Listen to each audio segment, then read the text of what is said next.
እንመልከት። አልፍ መብሩክ ባረከላሁ ለኩም ወባረከ አለይኩም ወጀማ በይነኩም ፊል ኸይር ድረስ ያመቀችውን ነገር አፈንድታለች። እዚህ ስንጣላ የመታኝ አሉ ቁስሎችን ስክሪንሾት አስቀምጥላችኋለሁ እዚህ ጋር እና አሁን የመጣሁት ሴቶች ጥቃት ጋር ተያይዞ ብዙ ነገር ነው። ላይቭሽን ማጥፋት እችላለሁ አንቺን ከቲክቶክ ይለኛል፣ ያስፈራራኛል፣ ይዝትብኛል ምናምን። ማዘሩ ታውቃለች፣ እህቱ ታውቃለች። የጃኒ አካውንት ተዘግቷል። አሁን ትናንትና ደግሞ አካውንቴን ባን አድርጎታል። ጆን ዳንኤል ምላሽ ሰጥቷል። ጆን ዳንኤል የሚባለው ቲክቶከር የህግ አማካሪ የለውም እንዴ? ሌላኛዋን ቲክቶከር ጃኒን አጋልጣለሁ በሚል ያወጣቸው የድምጽ ፋይሎች ራሱን በህግ ሊያስጠይቀው ይችላል። መልከት የዘንድሮ ረመዳን ማሻአላህ የዘንድሮ ረመዳን ነሻጣ የረመዳንን ለመቀበል እንግዲህ ቀጣዩ ሳምንት ጁምዓ ረመዳን የምንቀበልበት ነው። በአስደንጋጭ አሟሟት ሞቶ የመጡ አስክሬኖችን አሟሟታቸውን አካፍላቸዋለሁ። فمن شرح الله صدره للإسلام فهو على نور من ربه. አህለን ወሰህለን ወመርሐበን። ሰላም አለይኩም ወራህመቱላሂ ወበረካቱ። ሰላም ድና የተከበራችሁ ቻናሌ ተከታታዮች ባላችሁበት የአላህ ሰላም እዝና ተረዲት ቻናል ኢንሻአላህ ዛሬም ከምግብ እንደተመለከታችሁት አነጋጋሪ ተወደደ የተመረጡ እስላማዊ ቪዲዮ ኢንሻአላህ እነዚህን ቪዲዮዎች በጋራ እንመለከታለን። ከእናንተ የሚጠብቀው ለቻናል አዲስ ከሆነ ሰብስክራይብ በማድረግ ነባሩ የቻናል ቅመም ላይክ እያደረጋችሁ ሀሳብ አስተያየት እየሰጣችሁ እስከ ፕሮግራማችን ፍጻሜ አብራችሁን ቆዩ። እንግዲህ አስደሳች ቪዲዮ አለ፣ እጅግ የሚያሳዝን እንዲሁም ደግሞ አነጋጋሪ ከሰሞኑ በተለይ ትናንትና የተፈጠረ አንድ ጉዳይ አለ ከሴት ጥቃት ጋር ተያይዞ ማናት ጃኒ ታዋቂዋ ቲክቶከር ተበድያለሁ የሚል መልእክት አስተላልፋለች። ከጆን ዳንኤል ጋር ብዙ የወጡ መረጃዎች አሉ። ድጋሚ ጆን ዳንኤል የሚታሰርበት ማጋጣሚ አለ እያሉ ነው። ረመዳንም እየቀረበ ነው። ከረመዳን ጋር ተያይዞ የተለያዩ መልእክቶች አሉ። ላይክ ብቻ አድርጉ፣ ቪዲዮን አሰራጩት ኢንሻአላህ። ማሻአላህ በሉ። አላህ ረመዳችንን በሰላም ያደርሰን። ይሄ ቪዲዮ እንመልከት። የዘንድሮ ረመዳን ማሻአላህ የዘንድሮ ረመዳን ነሻጣ እጅግ ለየት እያለ እየመጣ ይገኛል። ከላይ 3 ቪዲዮዎችን እጋብዛችኋለሁ። ሙስሊም የሚያምርበት አንድነት ነው። በአንድነት ሁሉም ነገር ያምርብናል። 3ቱን ቪዲዮ ተመልከቱት። ሁላችሁ ማሻአላህ እያላችሁ በደንብ ሼር፣ ኮፒ ሊንክ፣ ሪፖስት እያደረጋችሁ አዳርሱት። እስከ መጨረሻው ተከታተሉ።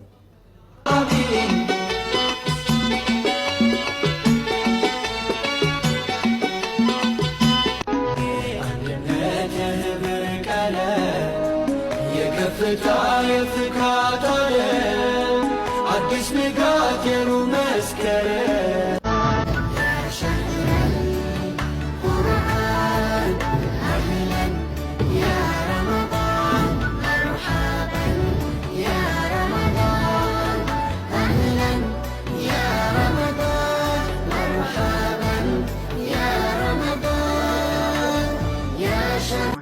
ማሻአላህ ሁላችሁም በሉ። ዝግጅቱ እየተጧጧፈ ነው። በየገጠራማ ክፍሉ ልዩ ዝግጅት በየከተማው ማለት ነው። መስጂዶች እየታጠቡ ይገኛሉ። መንጣፎች እየተቀየሩ፣ መንጣፎች ደግሞ የቆሸሹት እየታጠቡ ይገኛሉ ማለት ነው። እጅግ የሚያስደስት ነው። በምስሉ ላይ እንደተመለከታችሁት ማሻአላህ አላህ ይጨምርላችሁ። አላህ ረመዳን በሰላም ያደርሰን። ከዚሁ ጋር ተያይዞ መንጣፍ የሌለንስ ያጀማ እዚሁ መስጂድ ታበረታቱኛላችሁ፣ አታሳፍሩኝም። እንግዲህ ትንሽ ተከታይ ያለህ አንተ እንኳን እርዳን የሚል መልእክት አስተላልፈዋል። እዚሁ እኛ ቤት ፊት ለፊት መስጂድ አለ። ለአካባቢው ብሎ የተሰራ መንጣፍ የለም። ጂፕሰን ባለፈው ተደርጓል። ከፈለጋችሁ መስጂዱን አሳያችኋለሁ። መንጣፍ እስኪ ለዚህ ለረመዳን የማያልቅ አጅር ታገኛላችሁ። መንጣፍ ብንገዛ ብንረባረብ በኡስታዞች የተከፈተ አካውንት አለ። እሱን ከፈለጋችሁ ፖስት አደርግላችኋለሁ። እባካችሁ እዛ አካውንት ላይ ብር ብታስተላልፉ ደስ ይለኛል። ከፈለጋችሁ በአካል ሂጄ ቪዲዮውን አሳያችኋለሁ ማለት ነው። ስለዚህ ኢንሻአላህ ሰሌን ላይ ነው። ወላሂ ይቆረቁራል ደግሞ ተራዊ ለመስጂድ በጣም ያስቸግራል። መንጣፍ ብንገዛ ባይኔ ማለት ነው። በጣም ስለሚያስፈልግ ነው። አደራ ስለተባልኩኝ ነው። ማታሳፍሩኝ ከሆነ እዛው ሂጂ ቪዲዮ ሰርቼ ብዙዎች እንዲመለከቱት አደርጋለሁ ኢንሻአላህ። እና ከወዲሁ ደግሞ ከፈለጋችሁ በዚህ አካውንት ትራንስፈር አድርጎ ወዳቸዋለሁ። ልጅ ራምሴ ተሞሽሯል። ማሻአላህ መብሩክ በሉት። ቪዲዮ እንመልከት። ደስ ብሎኛል፣ ደስ ይበልሽ፣ ቃል እገባለሁ ላለይሽ። እንግዲህ በትንሹ ያቀረብኩላችሁ በዚህ በምስሉ ላይ ተመለከታላችሁ። ማሻአላህ መብሩክ አልፍ መብሩክ ባረከላሁ ለኩም ወባረከ አለይኩም ወጀማ በይነኩም ፊል ኸይር። ትዳርህን አላህ ያዝልቅልህ ለማለት ተወዳለሁ። እንግዲህ ልጅ ራምሴ ማለት ነው ብዙዎቻችሁ ታውቃላችሁ። እንዲሁም ደግሞ ይሄ ልጅ ሙስሊም ነው ልትሉ ትችላላችሁ።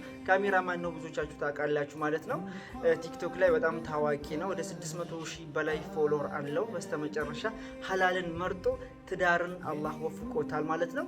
እጅግ የሚያስደስት ቪዲዮ ነው ያስመለከተን። በተለይ ታዋቂ ነን የሚሉ ሌላ ዓለም ውስጥ ያሉት በተለይ አዲስ አበባ ላይ እና የተለያዩ ቦታዎች ላይ ሙስሊም ሆነው ታዋቂ ነን ለሚሉት ሰዎች ገንዘብ ብዙ ካልሰራን አናገባም ብዙዎች የሚሉት አሉ። ሁሉ ነገር ከበር አድርጎ በስተመጨረሻ አግብቷል። ይህ ለብዙዎች ታዋቂ ምሳሌ ይሆናል ብዬ አስባለሁ። ይህ ቪዲዮ እናንተ ከወዳችሁት እንግዲህ መልካም ምኞታችሁን ግለጹልን። ጀማ ማውራት ጠፍቶብኝ እንግዲህ በራፉን ከፍቼ ነው። ይሄ ይጠራል መሰለኝ እንዳውም ለማን ላይቱ ምናምን ጠፍቷል። ለማንኛውም አንድ ቪዲዮ እንመልከት። እጅግ የሚያሳዝን መረጃ ነው። አስደንጋጭ አሟሟቶች ናቸው። አላህ ሁላችን መጨረሻ ያሳምርልን። ምንድነው የተፈጠረው? ይሄንን ቪዲዮ እንመልከት። በአስደንጋጭ አሟሟት ሞቶ የመጡ አስክሬኖችን አሟሟታቸውን አካፍላቸዋለሁ። ከዛ በፊት ይህ ቪዲዮ በቻላችሁ መጠን ሼር፣ ኮፒ ሊንክ፣ ሪፖስት፣ ዲዩቲ ያደረጋችሁ አዳርሱት፣ ሰዎች ጋር ይድረስ፣ ይማሩበት። ምናልባት ይህ ቪዲዮ ለሰዎች የሂዳያ ሰበብ ሊሆን ይችላል። አመላካች የሰሪውም እንዳያገኛል። ቤቱን ፎሎ ብታደርጉ ትጠቀሙበታላችሁ። እዚህ ቦታ ላይ መጥተው ከቀበርናቸው ሰዎች በጣም በሚያሳዝን ሁኔታ የሞቱ ሰዎች አሉ። አውሬ በልቶት የሞት አለ። ጅብ በልቶት አንገቱ ብቻ መጥቶ የቀበርነው ትልቅ አባት አለ። ውሃ ውስጥ ገብቶ ሞቶ አምጥቶ የቀበርነው አለ። ኤሌክትሪክ ይዞት ሞቶ የቀበርነው አለ። ከሞተ ብዙ ቀን ቆይቶ መጥቶ የቀበርነው አለ። እንደገና ደግሞ በራሱ እጅ ህይወቱን አጥፍቶ የመጣ የቀበርነው አለ። በመኪና አደጋ መጥቶ የቀበርነው አለ። በጣም ብዙ አይነት ድንገት ተኝቶ ሞቶ ከሞተ ሳይታወቅ ለብዙ ጊዜ ቆይቶ መጥቶ የቀበርነው አለ። እንዲሁም ከሞተ ለ6 ወር ቆይቶ የሞተ ጀናዛ አለ። እንዲሁም እርጉዝ ሆና የ8 ወር እርጉዝ ሆና ከነ ሆድ ልጇ ሞታ የመጣቻለች።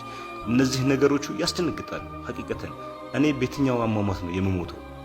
ምናልባት ዛሬ ሰዎች አስታመውም ምንም ብለው አሳክመውም አንስተው አስተኝተውም ሞቶባቸው ሞቶብኛል ብለው ያዝናሉ።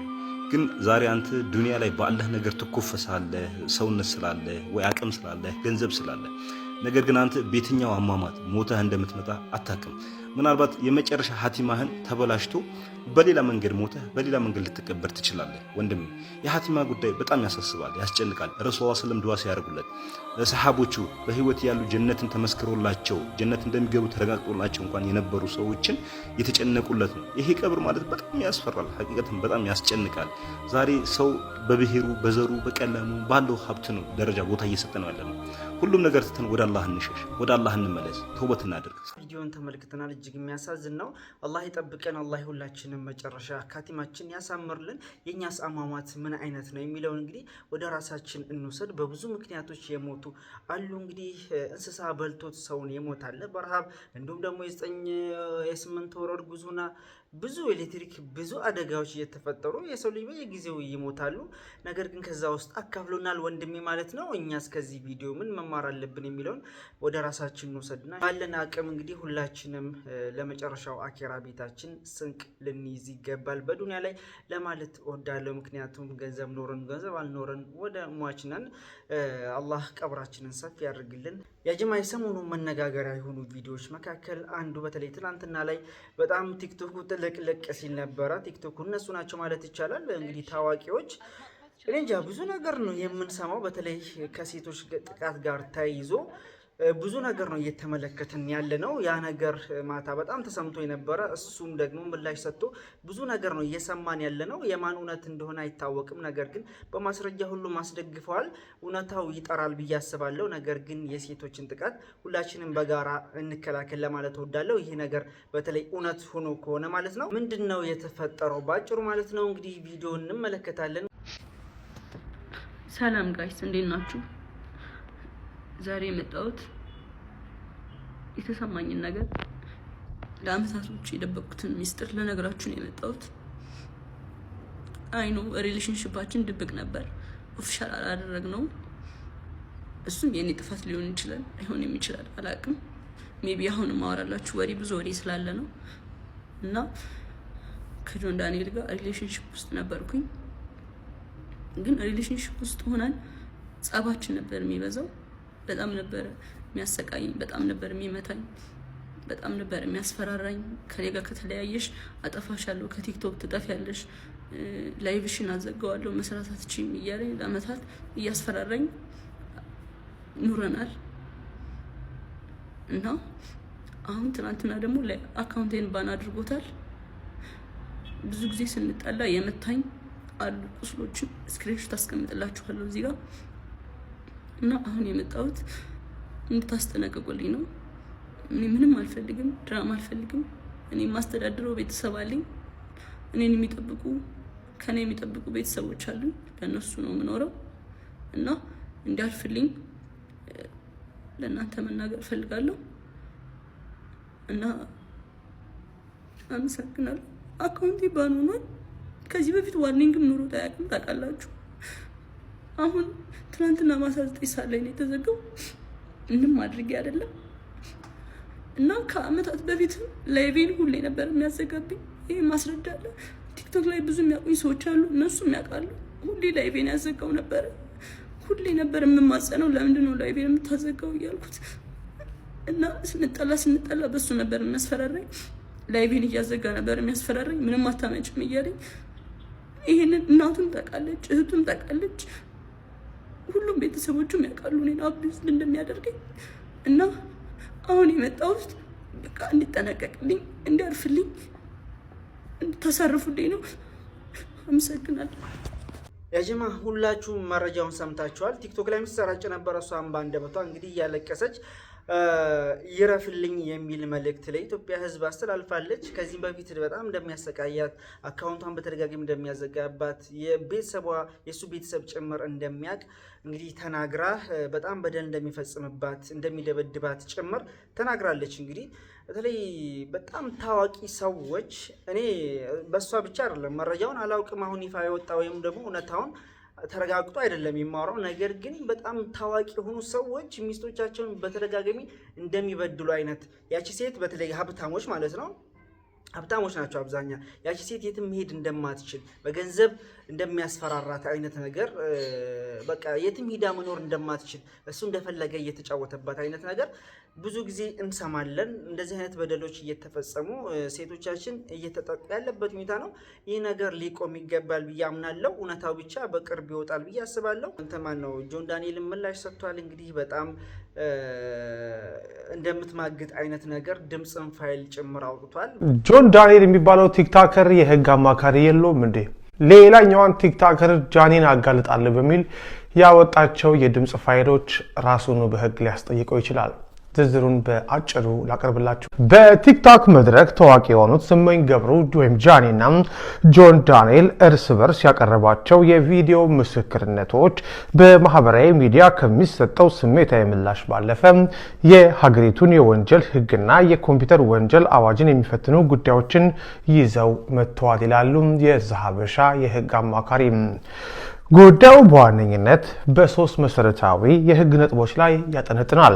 አንደኛም የአካላዊ ጥቃት ክስና የማስረጃ ክብደት። ጃኒ በጆን ዳንኤል ላይ ያቀረበችው የአካላዊ ጥቃት ክስ ቲክቶከሯ ጃኒ በጆን ዳንኤል ላይ ያቀረበችው የአካላዊ ጥቃት ክስ በኢትዮጵያ የወንጀል ህግ አንቀጽ 555 እና ተከታዮቹ ላይ በተቀመጠው አካላዊ ጉዳት ማድረስ በሚለው ድንጋጌ ሊታይ የሚችል ነው። ጃኒ በማስረጃነት ምስሎችን ወይም ስክሪንሻት አቅርባለች። ሆኖም በህግ ረገድ እነዚህ ምስሎች በምን ሁኔታ መቼና በማን እንደተፈጸሙ በፎረንሲክ ምርመራ መረጋገጥ ይኖርባቸዋል። ጆን ዳንኤል ድርጊቱን በመካድ መረጃ ካለሽ ለምን አልከሰሽኝም የሚል ጥያቄ አቅርቧል። ይህም ተበዳዩም ጥቃቱ በደረሰበት ወቅት ለህግ አካል ያላመለከተች መሆኑን እንደ መከላከያ ሊጠቀምበት እንደሚችል ያሳያል። የዲጂታል ማስፈራሪያና የኮምፒውተር ወንጀል። ጃኒ አካውንቴን አዘጋዋለሁ፣ ከቲክቶክ አጠፋሻለሁ የሚል ማስፈራሪያ ይደርስብኝ ነበር ማለቷም በኢትዮጵያ የኮምፒውተር ወንጀል አዋጅ ቁጥር 958/2008 ስር የሚወድቅ ጉዳይ ነው። የህጉን አንድምታ ስንመለከት አንድ ግለሰብ በማህበራዊ ሚዲያ ላይ ያለውን የስራ እንቅስቃሴ ወይም ተጠቃሚነት በህገ ወጥ መንገድ ለማስተጓጎል መሞከር ወይም ማስፈራራት የወንጀል ጠያቂነት ያስከትላል። ጃኒ አካውንቷ የተዘጋው በሱ አማካኝነት እንደሆነ ብትገልጽም ጆን ዳንኤል ግን ለማዘጋቱ ማስረጃ የለም በማለት ተከራክሯል። ይህ ነጥብ በቲክቶክ ኩባንያ ቴክኒካዊ ሪፖርት ካልተረጋገጠ በስተቀር ለህግ አስቸጋሪ ሊሆን ይችላል። 3 ዋናው ጉዳይ የግል ሚስጥርን ይፋ የማድረግና የስም ማጥፋት ወንጀል። በጆን ዳንኤል በኩል የቀረበው የድምጽ የተቀዳ ማስረጃና የጃኒን የግል ህይወት የሚመለከቱ ንግግሮች በህጉ አኳያ በጥንቃቄ መታየት ያለባቸው ጉዳዮች ናቸው። በህገ መንግስቱ አንቀጽ 2026 መሰረት የማንኛውም ሰው የግል ህይወት የመከበር መብት አለው። አንድን ግለሰብ ለማዋረድ ወይም ስሙን ለማጥፋት ታስቦ የግል ግንኙነቶችንና ድምጾችን ይፋ ማድረግ በህግ ሊያስጠይቅ የሚችል ድርጊት ነው። ጆ ያቀረባቸው የጃኒ ድምጾች በጃኒ እውቅና የተመዘገቡ ካልሆኑ በፍርድ ቤት እንደ ማስረጃ የመቀበል እድላቸው አነስተኛ ከመሆኑ በላይ ያለ ፍቃድ ድምጽ መቅዳት በሚል ተጨማሪ ክስ ሊቀርብበት ይችላል። ብቻ ብዙ ነገር ነው የተጨመላለቀው። ወላሂ አለም አላህ ይጠብቀን። ወላሂ በተለይ ሚዲያ ላይ እየሰማናቸው ያለው ነገራቶች አበድኩልሽ ሞትኩልሽ ብዙ ነገር እየተባባሉ ነገር ግን በተለይ እውቅናቸውን ተጠቅመው ሰውን ለማሸማቀቅ ይሞክራሉ። እንዲሁም ደግሞ እውቅናቸውን ተጠቅመው ውሸትም ለማዋሸት የሚሞክሩ አካላቶች አሉ። ማን በዳይ ማን ተበዳይ እንደሆነ እስካሁን ድረስ ይፋ የሆነ ነገር የለም። ወላሂ አለም ነገር ግን ከእንደዚህ አይነት ነገር ጥንቃቄ አድርጉ። በተለይ ባሎቻችሁ እያስቸገሯችሁ ከሆነ በጣም አላስፈላጊ ድርጊት እናንተ ላይ ተጽዕኖ የሚያደርጉና የሚደበድቧችሁ ከሆነ በምንም አጋጣሚ ሊያስፈራሯችሁ አይገባም። ቆፍጣና ሆናችሁ ትልቅ ውሳኔ ወስናችሁ ከዛ ነገር ብትወጡ የተሻለ ነው። ምክንያቱም በተለይ ከዚህም በፊት ደግሞ ህፃናቶች እየተደፈሩ እነዛ ሰዎች ፍትህ እያገኙ አይደሉም።